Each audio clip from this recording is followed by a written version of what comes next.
El día de hoy precisamente vamos a ver de qué material fue hecho, de qué materiales fue hecho el tabernáculo. Y a partir de esos materiales, ¿qué quería decirle el Señor al pueblo? Porque con las medidas del tabernáculo, con los materiales del tabernáculo, con los obreros del tabernáculo, con el mobiliario del tabernáculo, con la ceremonia y con toda la parafernalia que debía hacer tantos sacerdotes del pueblo para acercarse a Dios, con todo esto que tiene que ver con el tabernáculo, el Señor les estaba enseñando a ellos una cosa importantísima, y era que Dios era el que ponía las condiciones para acercarse a Él. Esto no es un producto de la caída, porque alguien podría decir, sí, claro, Dios empezó a poner las condiciones desde que el hombre cayó. No, desde antes, porque la soberanía de Dios precede por mucho a la caída del hombre. Por el mismo hecho de ser nosotros criaturas de Dios, parte de su creación, es que el Dios Todopoderoso ha sido bueno y en su voluntad libre deseó crear algo como la creación, y en su voluntad libre deseó tener comunión con esa creación, o sea, en particular con los seres humanos, al hacerlos a su imagen y semejanza y al querer tener comunión con ellos. Él no necesita eso, eso nosotros lo hemos visto hasta la saciedad en doctrina de Dios, en su independencia de la creación y su también trascendencia de la creación. Dios en absoluto necesita a la creación o a las criaturas para ser Dios y para ser completo. Él vivía en perfecta armonía consigo mismo desde antes de la fundación del mundo, desde la eternidad pasada. Ahora, eso no quiere decir que no se goce, que no se maraville y que no disfrute. Eso no quiere decir que él no disfrute de la comunión con sus hijos. Entonces, esto es importantísimo que tengamos en cuenta. Nosotros vamos a empezar un estudio desde el día de hoy, ya detallado, porque si se dieron cuenta en el estudio de la semana pasada del propósito del tabernáculo, seguía siendo un propósito general, pero ya vamos a empezar a entrar en las particularidades descritas por Dios a Moisés. Y en el día de hoy precisamente vamos a ver particularmente situaciones bien interesantes y bueno, materiales más bien interesantes. Porque quiero que nosotros entendamos algo. Los capítulos que lleva la descripción del tabernáculo en el libro de Éxodo es muy amplia. O sea, el detalle que hay en la descripción del tabernáculo de reunión, de este templo portátil, donde se manifestaría la presencia de Dios, es muy amplio. Y haríamos mal nosotros, desde teología bíblica, en pasar por alto todo el sinnúmero de detalles que hay y que nos muestran tanto el carácter de Dios como el mismo Señor Jesucristo. O sea, todo esto hace parte de la revelación progresiva. Pero entonces vamos a ver cómo el Señor les empieza a mostrar a ese pueblo, al pueblo hebreo, a ese pueblo que, como les decía yo semanas atrás, no tenía una constitución, ni siquiera eran 400 años antes, ni siquiera eran un pueblo, eran solo una familia. El Señor les entrega una ley y es a partir de ahí que tenemos que conectar la clase del día de hoy. El Señor les ha entregado una ley, les ha entregado el decálogo y junto con él les ha entregado otras leyes más detalladas, pero que también hablaban de la parte de la ceremonia y hablaban de la parte aún civil de su convivencia. Es que mis hermanos, este pueblo iba a vivir 40 años en el desierto. Y durante esos 40 años ellos debían tener leyes muy claras para la convivencia. O sea, es que esto es una locura, mis hermanos. Nosotros a veces estamos acostumbrados a escuchar esta historia, pero traigamos esa historia a la realidad. Traigamos esa historia, y no estoy queriendo decir que eso sea un mito, porque esto es, los 5 primeros libros de la Biblia son libros históricos. Esto sucedió, pero lo digo es en nuestra mente, en nuestro intelecto. A veces nos han contado tanto las historias que podemos conocerlas al detalle, pero pasarlas a la práctica a veces nos cuesta un poco. Un pueblo que tenía una tierra asignada, como era la tierra de Gosén en Egipto, que tenía costumbres completamente diferentes, porque eran un pueblo que no tenían ley. O sea, ellos no tenían ley. Ellos nunca se les había regulado y se les había dicho esto es bueno, esto es malo, sino solamente la ley natural que por testimonio tenían en sus conciencias grabadas en sus corazones. Entonces el cambio fue trascendental. No solamente pasaron de por varias generaciones ser esclavos, sino que también pasan a sujetarse a Dios y Dios darles leyes a través de las cuales vivir. Ahora, Él, entre todas esas leyes, les describe un lugar donde Él va a tener comunión con ellos. A mí me gustaría que ustedes vieran en detalle con esta fotografía el tabernáculo. El tabernáculo es todo esto. Así tenga un amplio patio exterior y tenga una sección que está cubierta. Esta sección cubierta es precisamente donde se divide el lugar santo, una gran parte, y atrás el lugar santísimo. Pero todo esto es el atrio exterior.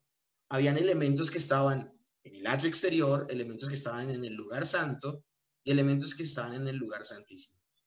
Ahí me llama poderosamente la atención que el tabernáculo nos grite a Cristo, o sea, nos diga con cada detalle al Señor Jesucristo. Y yo les quiero dar un detalle por ahora.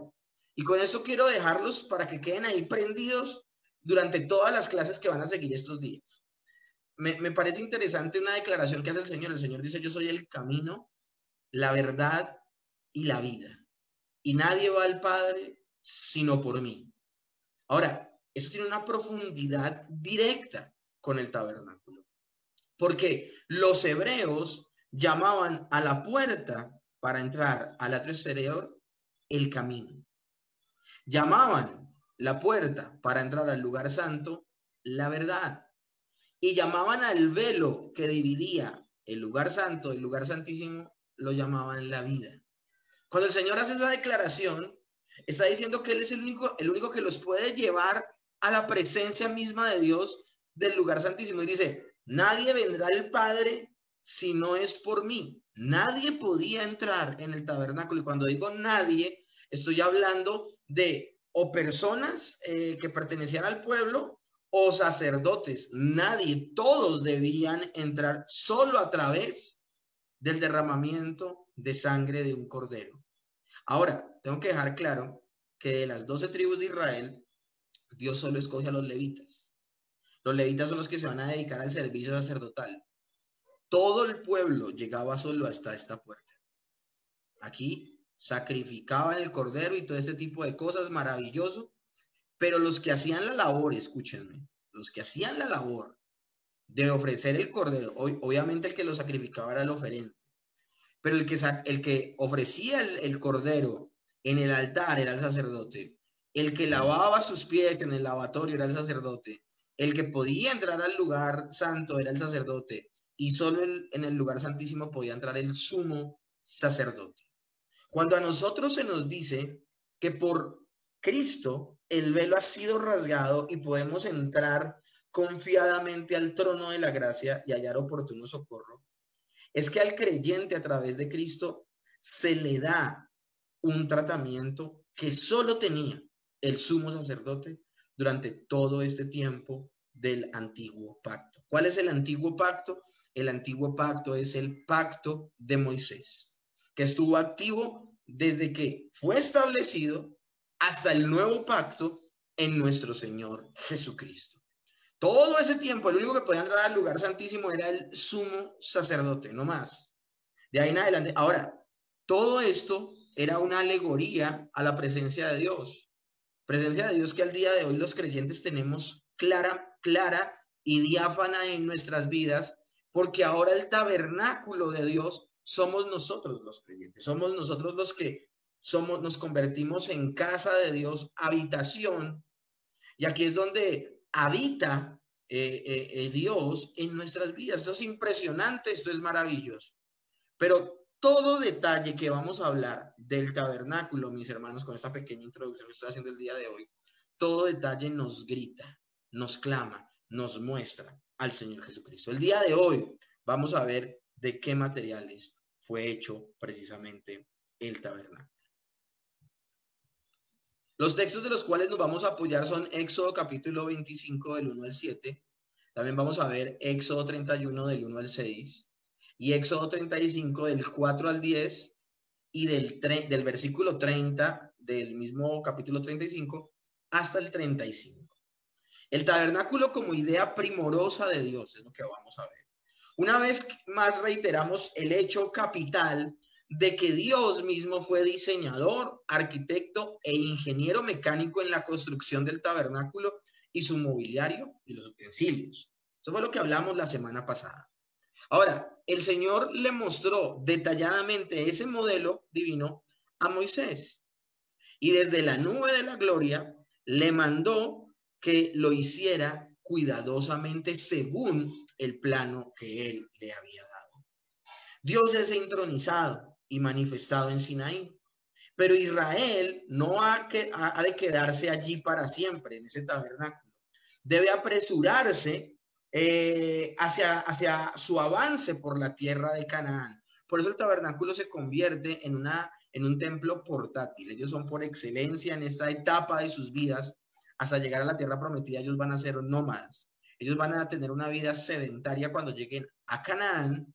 Cada una de las tribus tenga una tierra que le hereda el Señor y ya van a poder vivir pues asentados en un lugar. Pero mientras tanto, durante 40 años van a ser nómadas. De hecho, no podemos hablar de que el pueblo de Israel solo fue nómada 40 años. Tenemos que sumarle a esto la vida de Jacob, la vida de Isaac y la vida de Abraham. Recuerden que todo esto comienza con: vete de tu tierra y de tu parentela y de la casa de tu padre a la tierra que te mostraré. Eso fue con Abraham. O sea, desde que parte Abraham, la vida de Abraham fue una vida nómada, igual que la de Isaac e igual que la de Jacob. Habitaron en tiendas. Y por esa razón, el tabernáculo es una gran tienda de reunión en este pueblo que es nómada, pero que está creyendo a una promesa del Señor.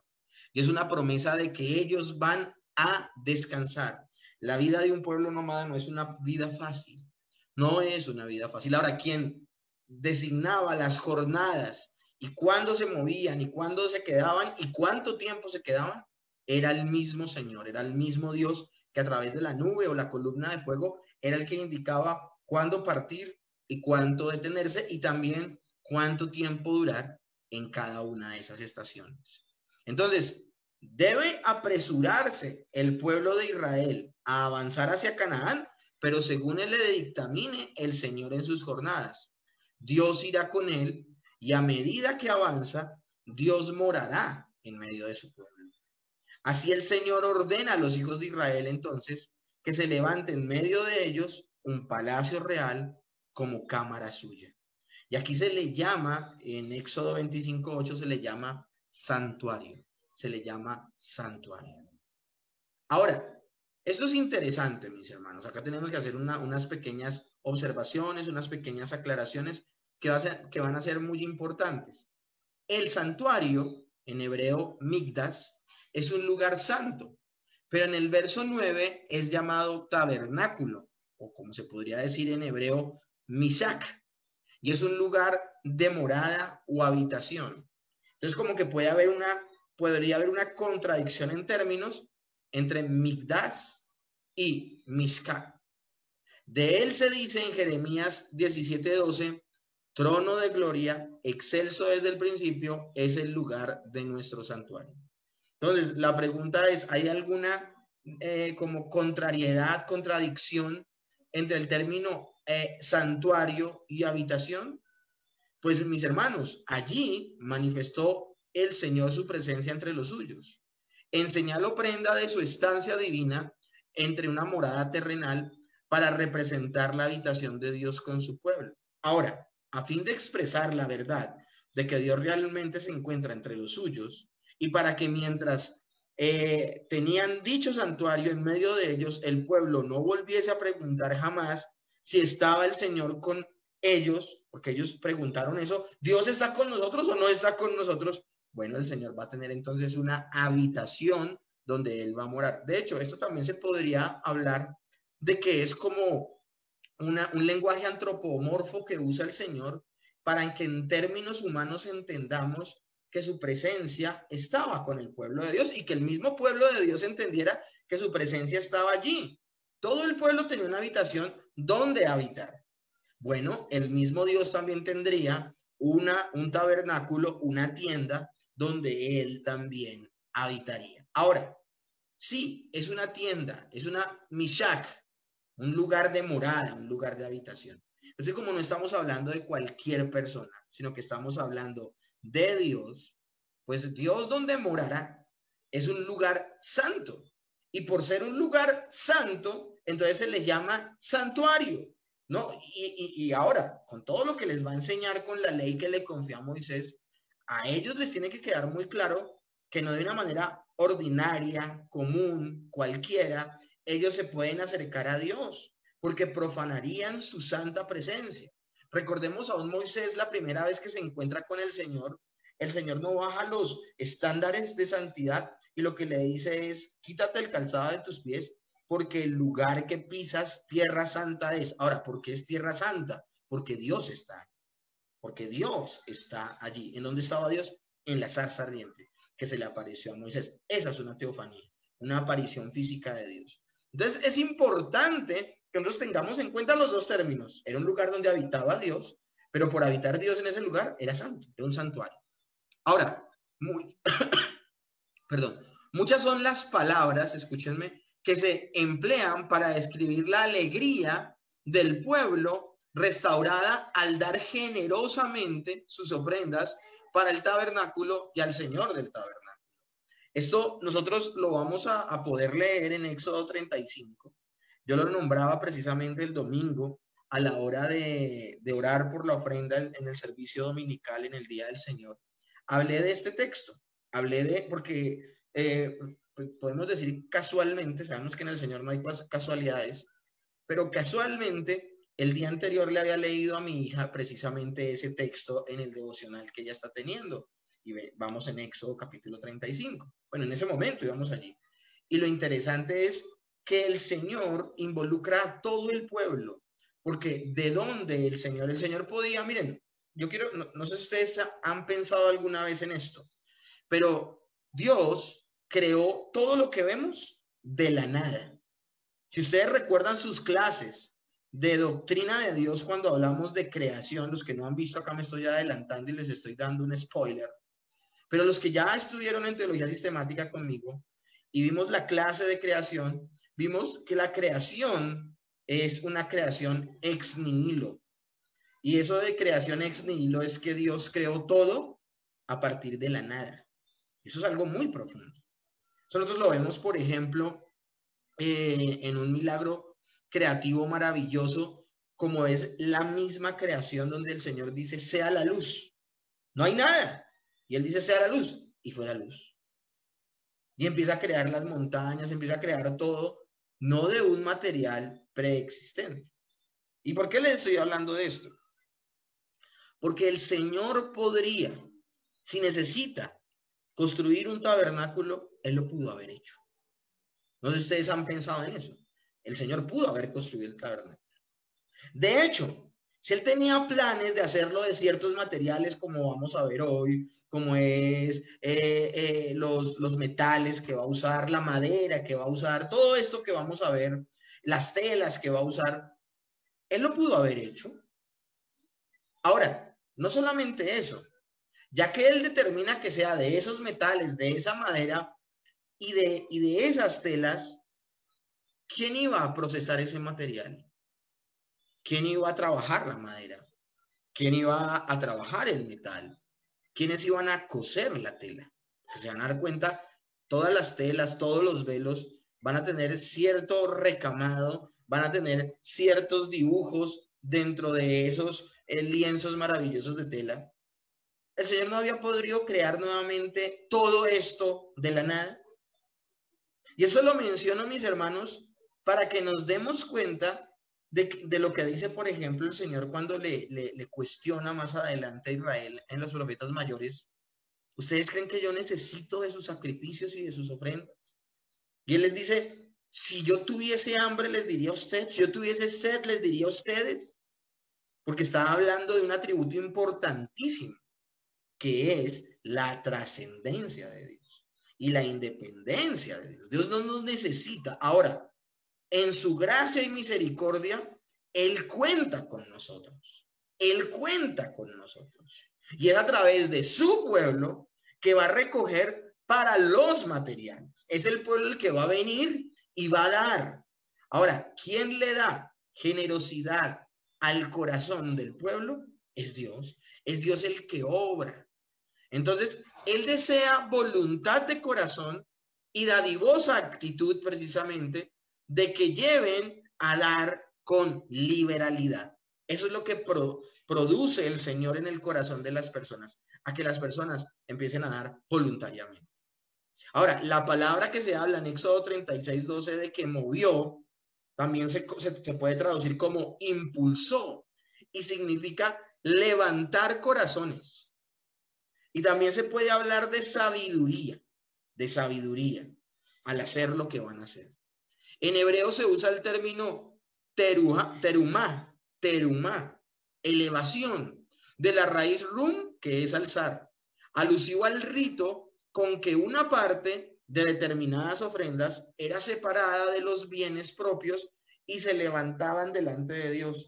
Algunas hasta se mecían, una cosa interesante que lo vamos a ver cuando hablemos de las ofrendas. Y levantada delante de la presencia de Dios en ofrecimiento a Él. Tanto ofrendar como trabajar era para el Señor, porque el Señor va a contar con todo el pueblo para hacer el tabernáculo.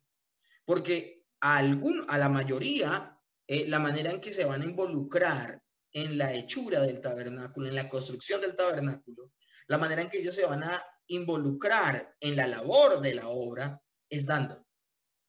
Mientras que otras personas se van a levantar al interior de la iglesia, en este caso desde esta congregación en el desierto, del pueblo de Dios, se van a levantar para construirlo propiamente. Vamos a hablar también de esas personas y de los obreros que van a ser llamados. Eso va a ser una clase en particular. Pero yo tenía que nombrar esto, porque la mayoría del pueblo se involucró en la construcción del templo fue dando. ¿Y dando de dónde? De lo que tenían. De lo que tenían. Entonces, miren eso tan maravilloso. Dios pudiéndolo hacer sin intermediarios, usa un medio para cumplir su propósito. Y ese medio es su pueblo, es el pueblo de Dios. Y todo don para Él debe salir del corazón de las personas, debe ser un acto voluntario. Tanto dar como trabajar para la obra debe salir del corazón de las personas. Mis hermanos, yo no me hallo haciendo otra cosa en mi vida, pero les digo una cosa, eso no está ahí de siempre. Yo no nací con eso. Eso no fue algo innato en mi vida. Fue Dios el que produjo eso en mi corazón. Pero también como estoy yo en esta situación, pueden haber muchas personas que es Dios el que pone en sus corazones dar y proveer a la casa de Dios. Esta semana, unas personas muy queridas, muy cercanas, ellos me escribían y me decían que Dios había puesto en el corazón dar a la iglesia. Ellos no pertenecen a la iglesia, sencillamente se capacitan con el seminario, pero que Dios había puesto eso en sus corazones. Y yo tenía precisamente esta clase y yo sabía de lo que ellos estaban hablando, porque eso solo lo produce el Señor. Eso no lo produce la manipulación de los hombres. No vemos a un Moisés diciéndoles es que si no dan, no lloverá sobre su casa y mejor dicho, todo lo que ustedes hagan se secará. Es como muchos lugares presionan a las personas para que den. Eso es artificial, eso es humano, eso no viene de Dios. Es Dios quien produce el querer como el hacer en nosotros. Y así como uno tampoco puede presionar para que una persona le sirva a Dios y dedique su vida al ministerio, tampoco uno puede presionar a las personas para que den. Ahora, nótese que 7 veces se hace referencia al corazón en Éxodo 35, donde se habla de el pueblo debe dar para la construcción del templo. Habla del corazón, o sea, está hablando es de una actitud voluntaria del pueblo. Obviamente, Dios es el que la produce, pero aquí viene nuevamente este misterio maravilloso de la soberanía de Dios y la responsabilidad humana. Sí, Dios es el que produce el querer como el hacer, pero finalmente, ¿quién se mueve a ese deseo? El hombre. Somos los seres humanos los que nos movemos en pos de hacerlo. Entonces, esto es interesante, esto es maravilloso. La ofrenda que en Éxodo 25:2 se menciona como terumá, tiene el significado de ofrenda levantada en alto, porque al presentarla a Dios era alzada para ser colocada sobre su altar, sobre su altar. Esto es interesantísimo, mis hermanos, que lo nombremos, porque si vamos a hablar hoy de materiales, uno de los suministros de esos materiales fue el pueblo de Dios. Fue el pueblo de Dios. Ellos no llegaban allí con el fajo de billetes y daban, sino que ellos daban en especie. Ellos daban en especie. Y cuando hablamos de dar en especie, estamos hablando de que trajeron a la presencia de Dios, trajeron precisamente a los constructores, que eran los encargados de recoger la ofrenda para construir el tabernáculo. Trajeron precisamente los animales, porque iban a sacar pieles de animales. Trajeron los metales, trajeron la madera, trajeron todos los materiales que se iban a usar en la construcción. Entonces, esto es maravilloso, esto es importantísimo. El mismo pueblo tenía con qué construir el tabernáculo, y esto es impresionante. Hay un texto precisamente en el Nuevo Testamento donde el apóstol Pablo dice que Dios a nadie jamás llamó a sus propias expensas. Y el soldado nadie fue llamado a ser soldado a sus propias expensas. Es decir, que el que ha sido llamado al ejército, él mismo no se compra el uniforme, y él mismo no se autoprepara, y él mismo no se autocapacita en la milicia, sino que al inscribirse es el mismo ejército el que le da todo lo que necesita para ser un buen soldado. De igual manera, él dice lo mismo para una obra, por ejemplo, en una iglesia local, en un lugar como Jamundí, o la iglesia local a la que tú perteneces, ya sea en Estados Unidos, en Chile, en Cali, en Bogotá, en Canadá. Creo que también hay personas que nos están escuchando. O sea, donde te encuentres, donde haya una iglesia local donde tú te encuentres, si el Señor ha sido el que ha llamado a levantar esa obra, de ese mismo lugar o de las mismas personas que crean a ese ministerio se sostendrá. Entonces eso es importantísimo que lo tengamos en cuenta, y eso teníamos que hablarlo, teníamos que socializarlo, porque no podemos ser de los que creemos que mágicamente los materiales aparecen. ¡Bum! Llegó solamente una persona y trajo todo. No, se habla, y eso también es importante. No es bueno que una iglesia local dependa solo de una persona, sino que todas las personas que están involucrados en ese ministerio participen activamente en la sustentación de esa obra, que es finalmente la obra de Dios. Finalmente es la obra de Dios. Entonces es importante tener todos esos aspectos como presentes. Pero bueno, ya empecemos a hablar puntualmente de los materiales. ¿Qué fue lo que trajeron? Ahora, quiero cerrar el tema, porque de pronto eso no lo voy a hablar más adelante. También lo hablé el domingo en el culto, cuando hablé de esta historia. Pasa algo interesante. Juntamente con que el pueblo trae, también el Señor ha llamado, como Dios puso en el corazón de las personas dar, también Dios ha llamado a dos personas importantes en la labor, que es Bezaleel y Aholiab, que van a ser los dos que van a construir el tabernáculo. ¿Ok? O sea, los que van a estar al frente de la obra. Moisés tiene el modelo, podemos decir que es el arquitecto, pero los capitanes de obra, bueno, no podemos decir que Moisés es el arquitecto, porque el arquitecto y el diseñador fue Dios. Pero Dios tenía que entregarle puntualmente eso a alguien humano, y se las dio a Moisés. Entonces Moisés de alguna manera representa al arquitecto, que es Dios, y trae los planos y les dice exactamente lo que quiere. Ahora, los jefes de obra son Bezaleel y Aholiab. Ellos son artistas, pero también yo leía en el texto algo maravilloso: ellos son maestros, porque ellos también le van a enseñar a otros su arte, el arte que ellos saben. Esto es impresionante, lo vamos a ver más puntualmente cuando veamos a los que van a estar involucrados en la construcción del tabernáculo. Veremos esto a detalle. Lo que me parece interesante, mis hermanos, es que los que están a cargo de la obra saben exactamente qué tanto material necesitan, qué tantos materiales, qué tantos metales, qué tanta madera, qué tanta tela, qué tanto de todo lo que van a necesitar. Y llega un momento donde ellos dicen: ya tenemos suficiente.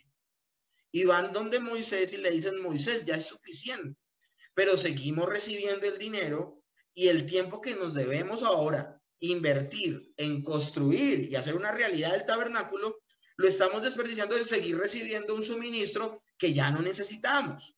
Entonces ahí se para Moisés y le dice al pueblo algo interesantísimo. Les dice, basta ya, dejen de ofrendar, dejen de dar para esta obra en particular. Y el pueblo dejó de dar. Imagínense el corazón tan dadivoso que el Señor despertó en estas personas. Entonces, ahora vamos a ir en detalle y vamos a hablar puntualmente de estos materiales. Comencemos con los metales. Algunos comentaristas hacen notar que para el uso del santuario había objetos de oro, de plata y de bronce. Interesante.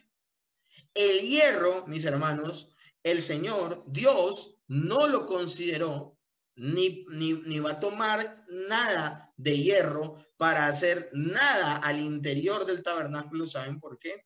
Porque el hierro se consideraba un material de guerra. De allí salían las espadas, de allí salían las lanzas, de allá salía, y el tabernáculo iba a ser un santuario que representaría la casa de Dios y la paz. De hecho, si ustedes se acuerdan, hablando ya no del tabernáculo, sino del templo, Dios le da el diseño y le da la habilidad de crear a David. David es el que, mejor dicho, se ingenia una casa de Dios impresionante, pero cuando la va a ejecutar, Dios no se lo permite. Y no se lo permite porque David fue un hombre de guerra, fue un hombre que toda la vida empuñó en su mano una espada, una lanza, y fue un hombre de guerra. Y el Señor dice, no, si alguien va a construir mi templo, va a ser un hombre de paz. Y por eso es Salomón quien construye el templo. Eso es un paralelo maravilloso de esta situación. Así Cristo es nuestra paz. Por eso es que el Señor no quiere relacionar en absoluto nada que tenga que ver con la guerra, nada en cuanto a esto, porque esto es impresionante, mis hermanos. El tabernáculo mismo representa a nuestro Señor Jesucristo. Va a ser una casa de paz, así como Cristo es nuestra paz. Eso lo vemos en Efesios 2 y en su carta gemela Colosenses capítulo 1, verso 20. Ahora, el consejo divino lo vemos maravillosamente en que el Señor le da a Moisés exactamente todo lo que tiene que hacer, cómo hacerlo y cómo se debe hacer. Una cosa impresionante. Y la obra va a ser realizada tal cual. Y este hablar en futuro va a ser realizada, no es hablando como con una esperanza de que va a ser así, no, sí o sí va a ser así. Se va a levantar alguien como Bezaleel, se va a levantar alguien como Aholiab. De hecho, en principio se va a levantar alguien como Moisés, que el pensamiento de Dios lo tiene tan claro que se lo transmite claramente a Bezaleel y a Aholiab. Y Bezaleel y Aholiab lo tienen tan claro que lo pueden transmitir particularmente a los obreros que van a construir. Y el tabernáculo quedó como el Señor había decretado que quedara. O sea, lo que en un principio solo estuvo en la mente de Dios se convirtió en una realidad. Y esto es un paralelo maravilloso al decreto de Dios. Desde antes de la fundación del mundo, en la eternidad pasada, el Señor en un solo acto decretó todas las cosas. Y el decreto de Dios sí o sí siempre se va a cumplir. ¿Cómo? Exactamente como Él lo dijo. Hagamos de cuenta eso, mis hermanos. Hagamos de cuenta eso. Hay algunas personas que no les cabe en la cabeza y dicen, pero es que ¿cómo es que no entiendo el decreto de Dios? ¿Cómo es que el Señor decretó todas las cosas, pero a pesar de eso yo soy responsable de mis actos? Eso sucedió con el tabernáculo. El Señor había decretado cómo debía ser, pero levantó personas con las actitudes para hacer lo que Él había decretado que se hiciera. Entonces, esto es maravilloso y por eso se convierte en algo impresionante, un paralelo de el decreto de Dios y como el Señor ordenó que se hiciera el tabernáculo que finalmente se hizo, con el consejo divino decretado sobre el Mesías. Lo que pasó con nuestro Señor Jesucristo, mis hermanos, no fue un accidente. Nosotros muchas veces y por mucho tiempo pensamos que la cruz del Calvario había sido el plan B. Habíamos pensado que el Señor hizo todo perfecto, que no es así, porque el Señor no hizo las cosas perfectas, sino las hizo buenas y buenas en gran manera. La perfección solo llegará en la glorificación, mis hermanos. Nosotros tenemos que dejar eso muy en claro. El Señor hizo todo bueno y en gran manera. Pero el Señor llegará al momento donde lo corruptible se convertirá en incorruptible. Una cosa impresionante, una cosa maravillosa. Pero entonces nosotros podemos ver que en un solo acto el Señor decretó todas las cosas. Y el Señor desde antes de la fundación del mundo decretó también un plan de redención. Y el hecho de que el Hijo tenía que venir y morir para pagar en lugar de todos los que serían salvos, no fue un plan que el Señor ideó luego de la caída, sino que el Señor lo ideó antes de la caída. Por eso Apocalipsis 13:8 dice, el Cordero que fue inmolado desde la fundación del mundo. Está hablando de que fue un plan divino. Nosotros podemos ver esto en Hechos capítulo 2, verso 23, y también lo podemos ver en Hechos capítulo 4:28. Leamos los pasajes al respecto. Dice Hechos 2:23. A este, entregado por el determinado consejo y anticipado conocimiento de Dios, prendisteis y matasteis por manos de inicuos, crucificándole. El apóstol Pedro está hablando esto en su primer discurso, ya lleno del Espíritu Santo, a los que están escuchándolo en Jerusalén, luego de haber recibido el Espíritu Santo. Y él está diciendo, Jesús murió en la cruz porque ustedes lo entregaron en manos de gente pecadora. Pero eso que ustedes hicieron en su responsabilidad había sido determinado por el consejo de Dios, su anticipado conocimiento. Esto es impresionante. Y Hechos capítulo 4:28 dice también algo similar. Dice así, para hacer cuanto tu mano y tu consejo habían antes determinado que sucediera.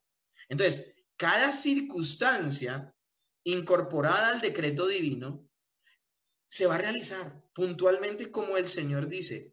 De ahí que la voluntad humana no puede frustrar los designios soberanos de Dios, sino que antes la voluntad y la responsabilidad humana son los medios a través de los cuales se cumple el decreto de Dios. Entonces eso es maravilloso, y verdades tan profundas teológicas como estas la vemos en la misma construcción del tabernáculo. Entonces es algo impresionante. Ahora, cuando hablamos de esos tres materiales, cuando hablamos del oro, de la plata y del bronce, recordemos que hasta ese momento los hebreos no tienen idea de lo que nada significa, porque hasta ese momento se les está entregando la ley. Ellos tienen que empezar a entender qué significa o qué significado tiene cada material. Entonces, así como ustedes van a estar recibiendo estas clases y van a decir, eso representa el oro, esto representa la plata, esto representa esto representa la madera de acacia, esto representa el lino fino, esto representa el pelo de tejón, la tela de tejón, la piel de tejón.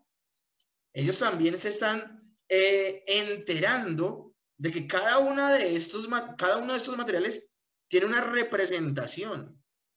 Pero escúchenme bien, esto no va a ser algo que todos ellos van a entender, sino que lo entenderán las personas que precisamente en las cuales Dios actúe y les permite tomarse en serio este culto que se va a realizar allí.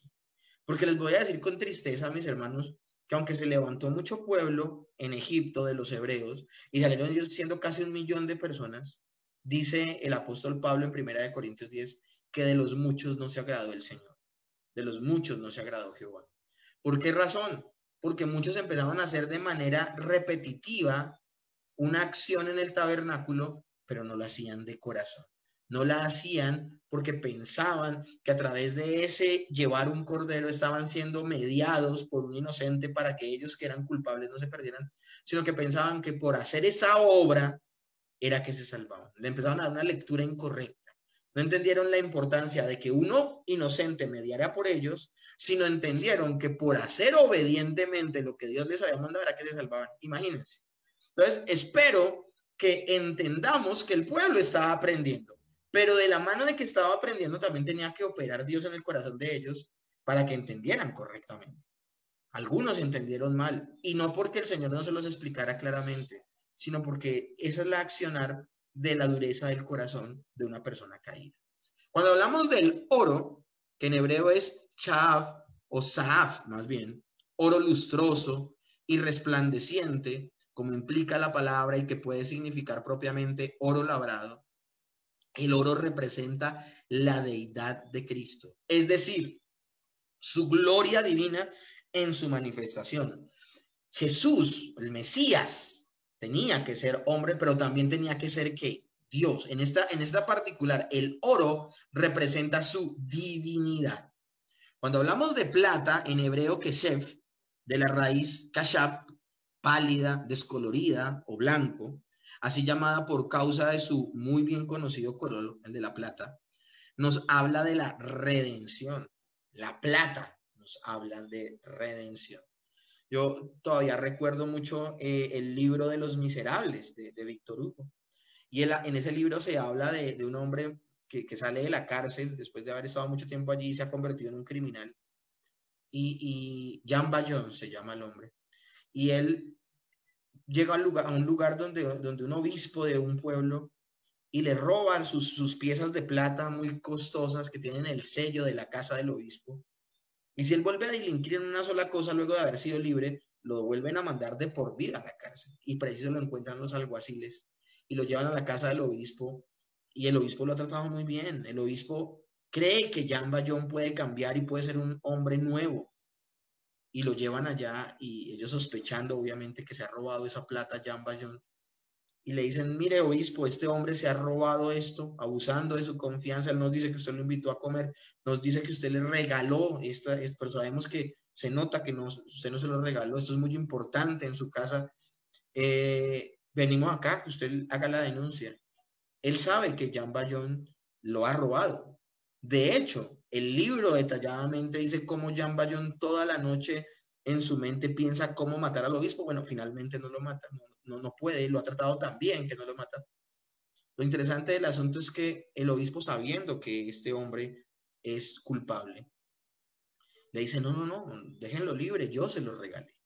De hecho, Jean Valjean, olvidaste los candelabros, y le saca unos candelabros grandísimos y se los entrega. Entonces, los policías, al ver que acá no hay ningún crimen, aparentemente se van.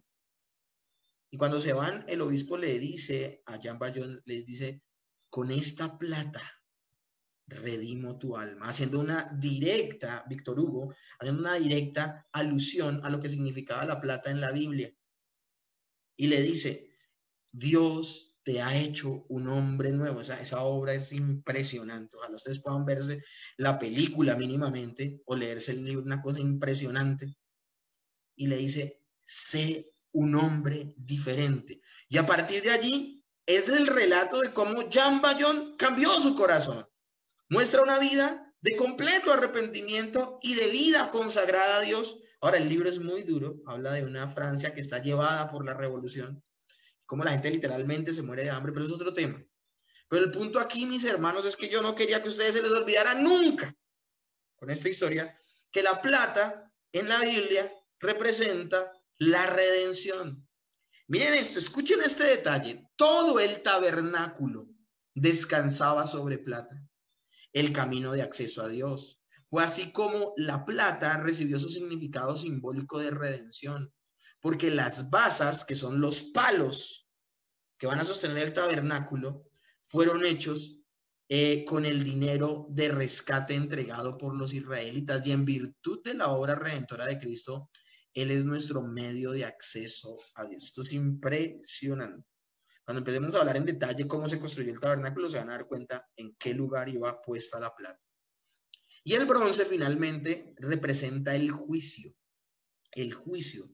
Hay un elemento en particular de todo el mobiliario del tabernáculo que es hecho de bronce. Ahora, bronce viene de la palabra hebrea neshoset, que como aleación que combina el cobre y el estaño, se podía pulimentar hasta llegar a ser sumamente resplandeciente, manteniendo su brillantez por un tiempo considerable. Ahora, el bronce, ¿por qué representa el juicio? El bronce significa la justicia divina manifestada en juicio, como en el altar de bronce y en la serpiente de bronce. Entonces, vamos a poder relatar la historia de la serpiente de bronce más adelante cuando lleguemos al libro donde se hable de esa historia puntualmente. Nos vamos a dar cuenta que el que mirara a esa serpiente de bronce se había sido picado por las serpientes ardientes que el Señor había enviado. Viendo la serpiente se sanaba, o sea que el juicio de muerte que había sobre esa persona quedaba en la serpiente. Tenía que ser de bronce por eso, porque el juicio de Dios iba. Ahora, ¿por qué vinieron esas serpientes que picaban al pueblo y los mataban? Porque el pueblo había murmurado, el pueblo había dicho cosas terribles contra Dios. Ellos merecían morir, pero en su misericordia el Señor lleva en esa serpiente de bronce que representa al Señor Jesucristo, lo vamos a ver más adelante. El juicio que Dios había traído sobre el pueblo quedaba en la serpiente de bronce. Entonces el bronce representa el juicio. Ahora, habla acá del altar de bronce. ¿Cuál es el altar de bronce? En el tabernáculo, el altar era ese gran enrejado donde se quemaban las ofrendas, es decir, los corderos, los animales, porque hay muchos animales que traían al tabernáculo para ser sacrificados a Dios.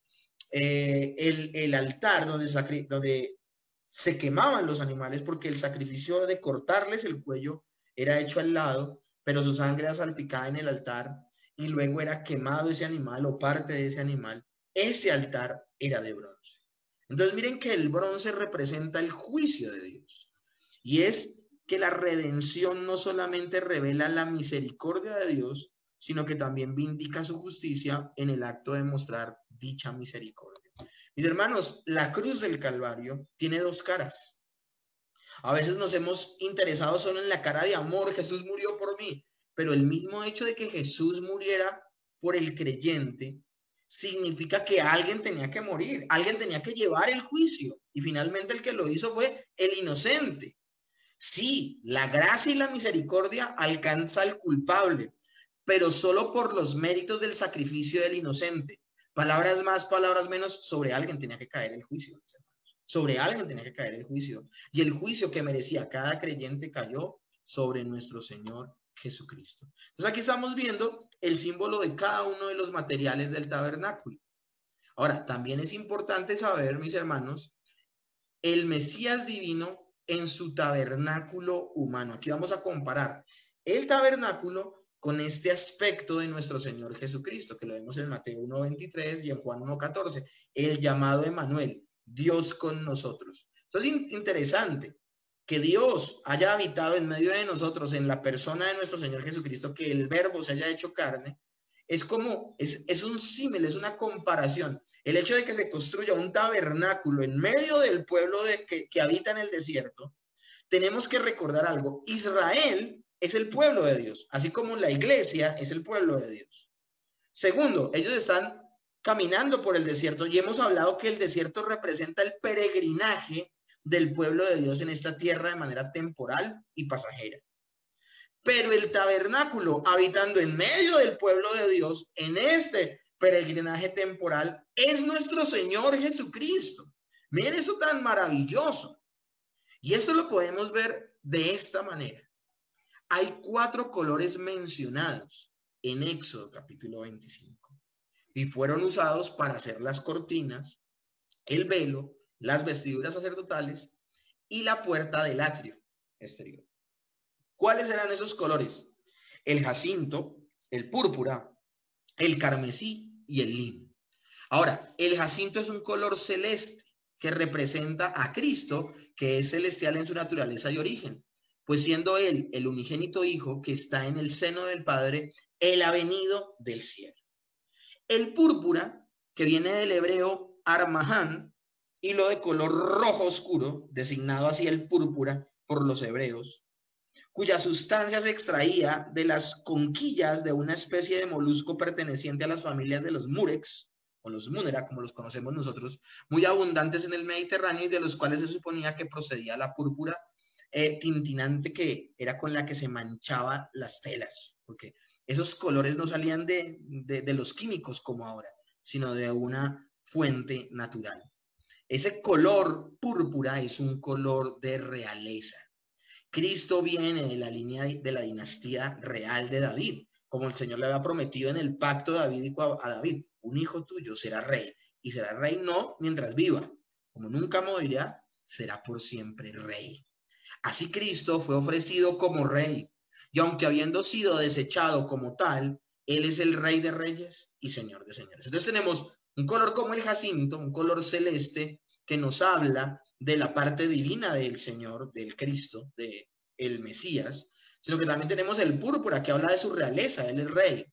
Ahora, el carmesí, que viene de la palabra tolac, nos habla del color de la sangre y nos está haciendo referencia al Cristo que sufrió como Salvador. O sea, él tuvo que sufrir para salvarnos. Y finalmente tenemos el lino fino. Y el lino fino viene del hebreo ches, probablemente del egipcio sens. Y este color nos refiere la pureza del Señor Jesucristo, de el Mesías, su impecabilidad, su naturaleza sin pecado. Aquí simboliza la vida santa de Cristo, pues él es inmaculado. El lino fino es comúnmente un tipo de justicia personal. Y en las cortinas del atrio, acuérdense que el tabernáculo, en la foto que les presenté al principio, ese atrio exterior estaba rodeado de telas. Y esas telas, escúchenme bien, esas cortinas blancas que separaban al pueblo de la actividad sacerdotal dentro del tabernáculo, estaban hechas de lino fino. Y representaba la clase de justicia de Dios demandada a aquellos que confiaban en su propia justicia. Es decir, cuando una persona llegaba a la puerta, a esas paredes de tela del tabernáculo, ese lino fino les estaba recordando que nunca ellos iban a adquirir una pureza, una santidad tal como la que Dios demanda.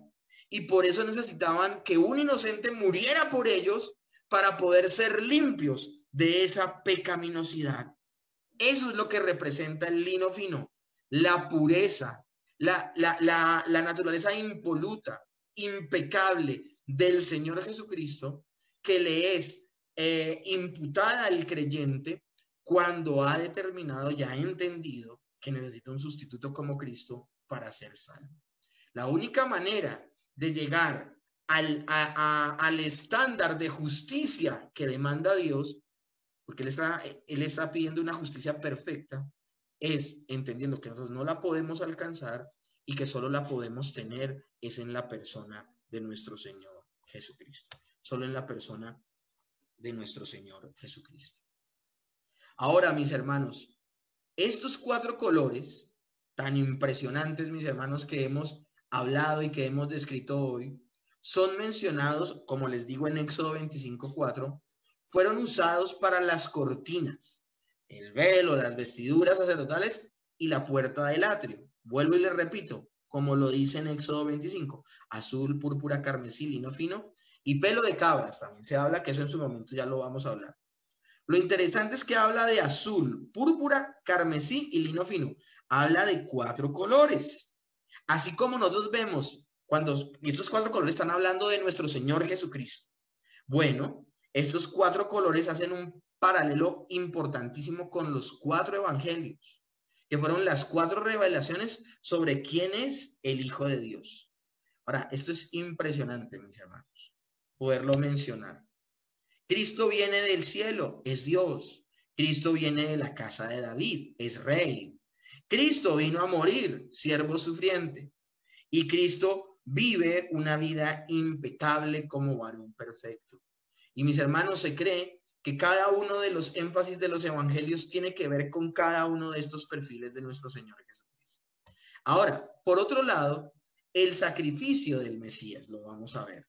Porque vamos a ver que en el tabernáculo se menciona piel de tejón, piel de carnero, piel de cabra, y también va a mencionar la madera con la que va a ser hecho todo el mobiliario y todas las partes del tabernáculo que sean madera. Y la madera es madera de acacia. 2 textos importantísimos para poder hablar de esto.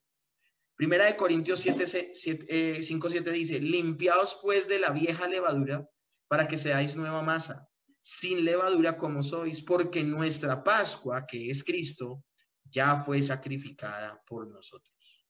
Y dice Hebreos 9:26, de otra manera, le hubiese sido necesario padecer muchas veces desde el principio del mundo, pero ahora en la consumación de los siglos, se presentó una vez y para siempre por el sacrificio de sí mismo para quitar de en medio el pecado. Cuando estamos hablando de la piel de tejón, la piel de carnero, el pelo de cabra Y la madera de acacia, en particular con la madera de acacia, era una madera que era muy maleable, pero también muy fuerte, pero sobre todo tenía una característica, la madera de acacia: no se pudría con nada, nada la descomponía, nada la dañaba. Entonces era una madera que podríamos hablarla como irreprensible, una madera perfecta, que nada la podía dañar. Y esa madera representa el carácter santo de Dios, de nuestro Señor Jesucristo en particular, la segunda persona de la Trinidad. Mientras que la piel de tejón, la piel de carnero y la piel de cabra nos van a hablar de los sacrificios, del sacrificio, perdón, de la obra perfecta de nuestro Señor Jesucristo. Y esto lo vamos a ver con todo detalle, mis hermanos. Cuando hablamos de la piel de cabra, mis hermanos, cuando hablamos de la piel de cabra, nos referimos a lo siguiente. Nos referimos a lo siguiente. En hebreo, simplemente isim, cabras, pero usado aquí elípticamente como pelo de cabras. En distintas partes del Asia Menor abundan las cabras de pelo largo y algunos casos casi tan fino como la seda. Esos pelos son los que se emplean habitualmente entre beduinos para tejer hilos y telas fuertes que servían para confeccionar tiendas, y se utilizaba admirablemente para recubrir la tienda por su calidad impermeable a la lluvia.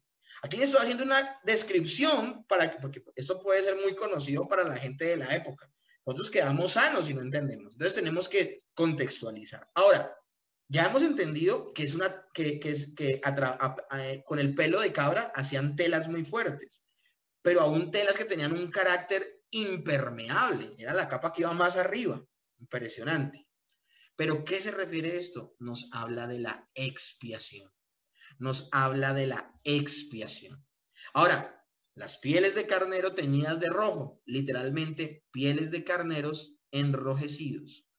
Es un hecho confirmado por muchos escritores y viajeros de la antigüedad que en el oriente a menudo se encuentran ovejas que tienen vellones rojos o de color violeta rojizo.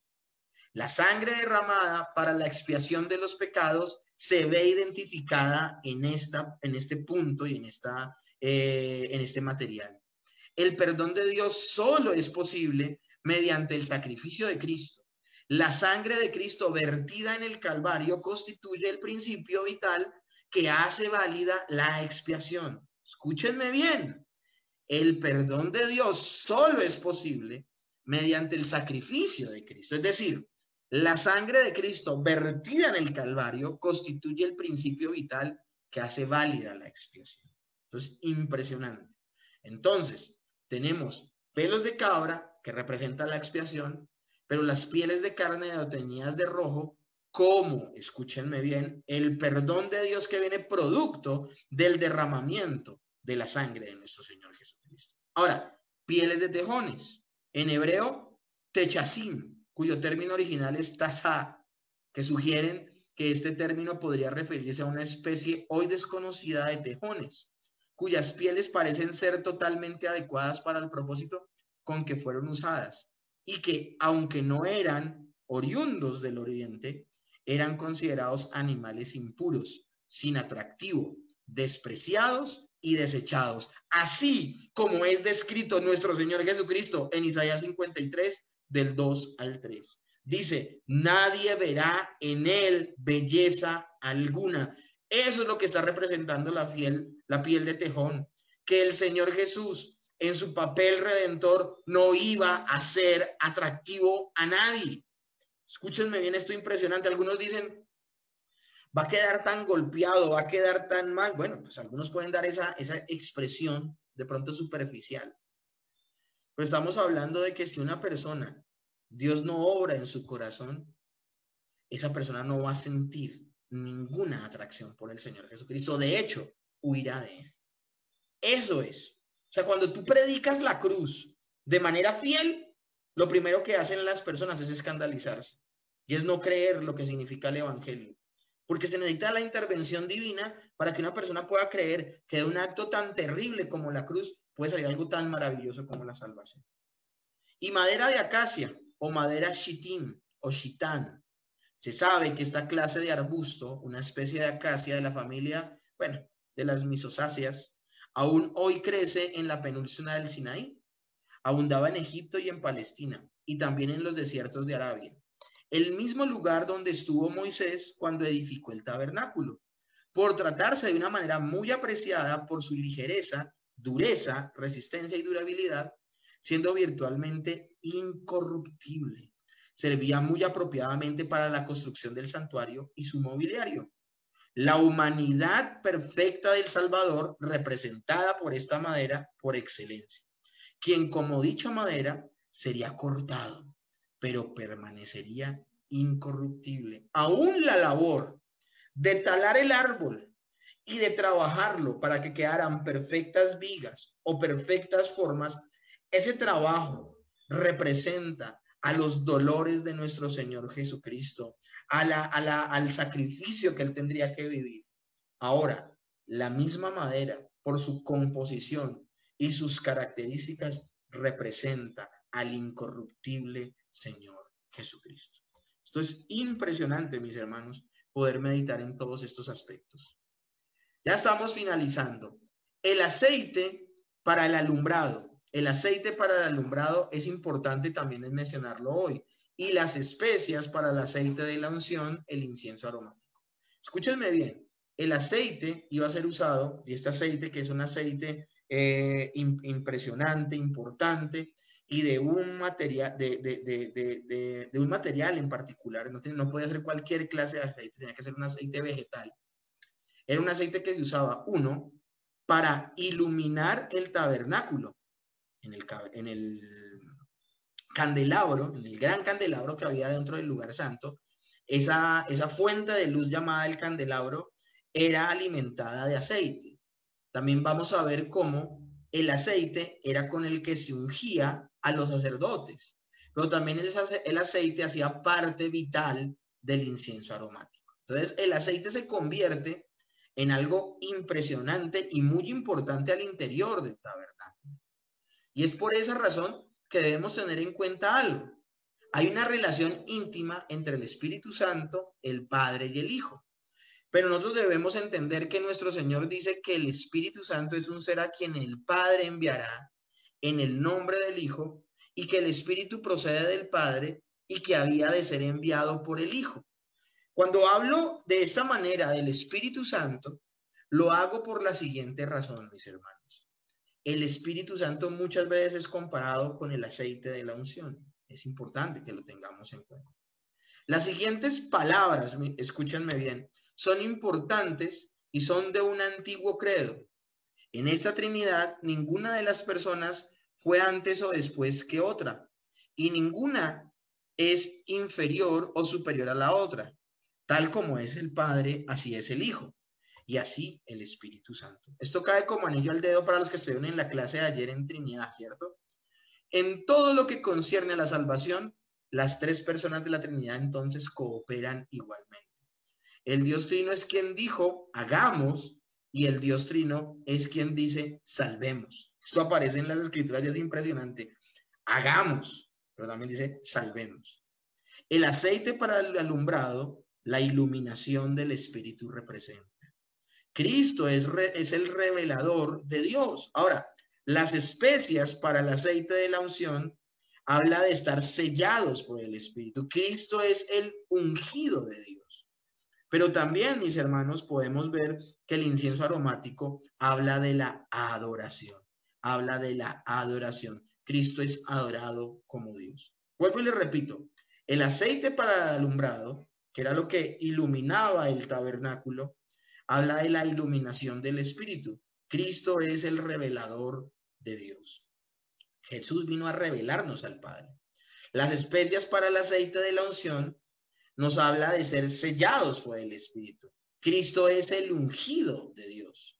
Eso lo habla Isaías 61. Y lo podemos ver cuando él lee este texto maravilloso en Lucas capítulo 5. Y el incienso aromático nos habla de la adoración. Cristo es adorado como Dios. Entonces vemos también, aún en el material del aceite, el aceite de oliva, que ese aceite viene de la oliva, es importantísimo, es importantísimo. Ahora, piedras memoriales también. Cuando hablamos de piedras memoriales, estamos hablando de diferentes piedras que habían al interior del tabernáculo y que tenían cierta labor. Cuando hablamos precisamente de estas piedras, hablamos de las piedras de ónice, piedra que tiene el color de las uñas humanas, de donde se deriva su nombre. Formaba parte de las piedras preciosas que llevaba el sumo sacerdote en el pecho y los hombros. Quiero devolverme a la diapositiva anterior para que vean cuál es el pectoral. Este es el pectoral que llevaba el sacerdote y entre ellas estaba la piedra de ónice. Estas de acá son conocidas como el Turim y el Urim. Y estas piedras de acá son las piedras del efod, que también son nombradas. Y yo todas estas se las voy a explicar. Sencillamente quería que como que tuvieran la referencia. Estas piedras de ónice simbolizaban las 12 tribus de Israel para representar en intercesión ante Dios. Por eso el sacerdote las tenía sobre su pecho. Sobre el pecho del sacerdote estaban las 12 tribus de Israel, es decir, el sacerdote llevaba al pueblo de Dios cerca de su corazón para interceder, para que haga que el Señor se acuerde de las 12 tribus. Cristo es nuestro intercesor que media entre Dios y nosotros. Por eso el Señor está intercediendo 24/7 todos los días desde que ascendió a los cielos y está sentado a la derecha del Padre por cada uno de los creyentes del Antiguo, Nuevo Testamento y contemporáneos. Ahora también se habla de piedras de engaste o piedras para llenar.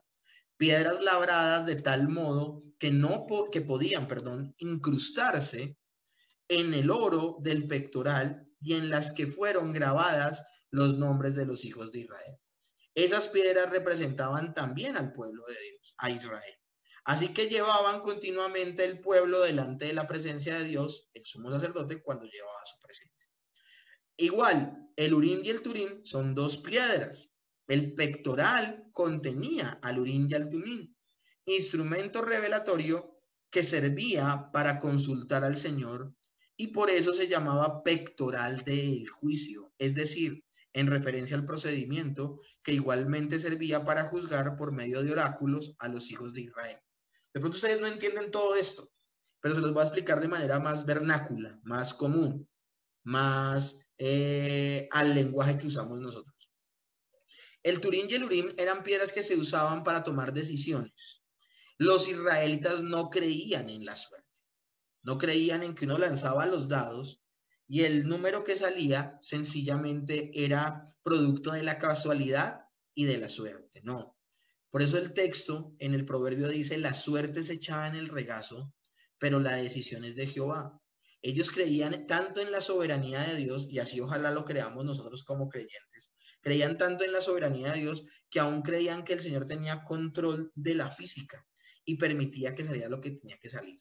En el caso del Turim y el Urim eran dos piedritas que podemos decirlo, y voy a quedarme corto con esta comparación, de seguro me voy a quedar corto, pero es como para que ustedes lo entiendan, es como un sí y un no. Entonces les preguntaban a Dios, ¿hacemos esto? Y metían la mano y sacaban uno. Si sacaban una de las piedras, si era el sí o si era el no. Ahora, es una comparación muy sencilla, que tal vez me va a quedar corto, es más compleja de lo que le estoy diciendo, pero a eso se refiere el Turim y el Urim. Por eso estaba hablando de que eran instrumentos revelatorios, que servían para consultar a Dios. Entonces estamos hablando de que por medio de ellos el Señor daba oráculos y profecías.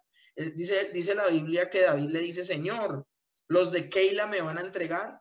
O sea, estoy aquí en Keila, ellos han prometido que no me van a entregar a Saúl, pero yo no les creo del todo. Señor, dime, ¿ellos me van a entregar? Y dice la escritura que Dios le dijo a David que sí. Y eso no está diciendo sencillamente que le habló audiblemente. Puede ser, el texto sencillamente está dejando implícito que Dios le habló de alguna manera.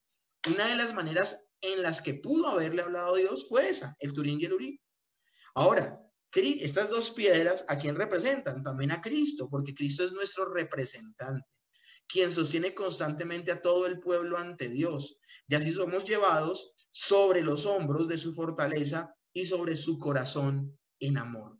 Porque las piedras, algunas piedras estaban en los hombros del sacerdote y el Turim y el Urim estaban en el efod cerca al corazón. Eso es importantísimo entonces, cómo todos estos elementos representan al Señor. Y finalmente, mis hermanos, los sufrimientos del Mesías representados también aquí. Para que Cristo pudiese ser nuestro representante, mediador e intercesor, se requería que pasara por los sufrimientos de la cruz, porque allí llevó a cabo su sacrificio vicario y experimentó una muerte expiatoria a favor de sus redimidos, ocupando nuestro lugar como sustituto del pecado al cargar sobre sí con nuestras iniquidades, a fin de poder ascender a la presencia del Padre para ser glorificado y ejercer sus funciones sumos sacerdotales por nosotros. De ahí entonces, mis hermanos, que los sufrimientos de Cristo estaban tipificados en los materiales y utensilios del tabernáculo, y todos ellos se cumplían en la obra redentora consumada en el Calvario y en sus resultados. Es decir, que todos estos elementos materiales y mobiliario sencillamente tenían una labor de simbolismo. Entonces, mis hermanos, recapitulemos la simbología representada en los materiales que ya han sido descritos y considerados a la luz de los textos que hemos mencionado el día de hoy y que tan claro hemos mostrado en esta clase como proyecto profético de los sufrimientos del Salvador. Sufrimientos mediante acciones violentas. Las especies aromáticas debían ser molidas y pulverizadas. Sufrimiento por medio de la muerte.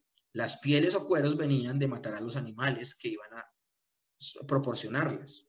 Sufrimiento por instrumentos cortantes. La madera y las piedras preciosas eran engastadas y trabajadas. La vida del Mesías sería cortada.